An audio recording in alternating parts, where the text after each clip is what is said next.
bertugas pada pagi hari ini. Kalau boleh tahu ini dengan Mbak siapa? Salsa. Baik Mbak,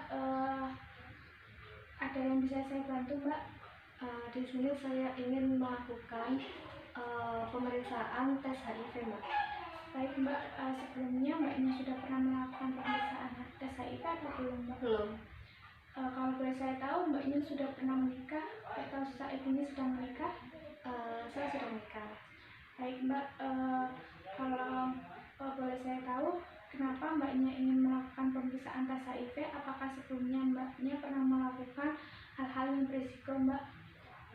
Dulu saya sebelum menikah itu saya pernah melakukan hubungan seks dengan pacar saya Mbak. Baik Mbak, kalau boleh saya tahu Mbaknya sudah berapa tahun menikah dengan suaminya? Baru 9 bulan Mbak. Kalau boleh saya tahu Mbaknya terakhir melakukan hubungan seks dengan suaminya kapan Mbak? Baru 2 hari yang lalu Mbak. Nah, di sini kan saya tuh sama suami saya ingin punya anak. Nah, namun saya tuh khawatir di antara saya dengan suami saya itu ada yang terkena HIV Mbak. Sebelumnya suaminya sudah pernah melakukan pemeriksaan tes HIV apa belum Mbak? Belum Mbak. Baik Mbak, mari kita lakukan pemeriksaannya sekarang saja ya Mbak untuk mengetahui apakah tesnya nanti hasilnya negatif atau positif agar bisa dilakukan pencegahan pada Mbaknya nanti. Dan juga dalam pemeriksaannya nanti ada 3 tahapan ya Mbak untuk mengetahui agar hasilnya nanti lebih akurat ya Mbak. Baik Mbak, mari kita lakukan pemeriksaannya ya. Iya.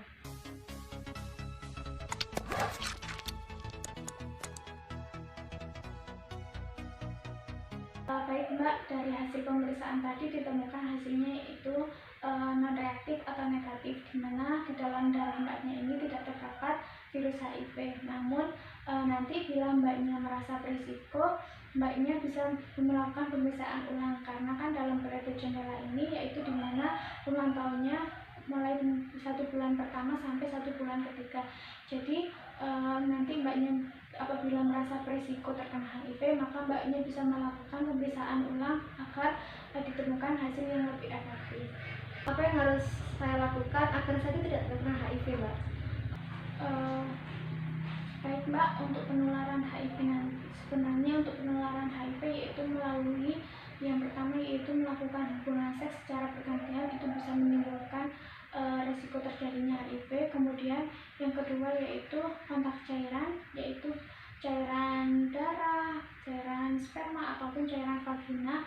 Dan yang terakhir yaitu penularannya dari ibu dan janin. Karena Mbaknya ini ingin mempunyai anak, ini merupakan langkah yang sangat bagus ya Mbak, karena Mbaknya sudah inisiatif untuk melakukan pemeriksaan HIV, sehingga Mbaknya secara otomatis dalam diri Mbaknya sudah ingin melakukan pencegahan terjadinya virus HIV. Baik Mbak, ada yang mau ditanyakan lagi? Saya kan sama suami saya itu ingin punya anak Mbak. Nah, terus ternyata suami saya itu terkena HIV. Itu bagaimana? Misalkan nanti dalam tes suami Mbak ternyata hasilnya adalah positif ya Mbak, maka nanti kan suami Mbaknya nanti bisa diberikan terapi ARV, di mana terapi ARV ini bertujuan untuk melemahkan virus HIV.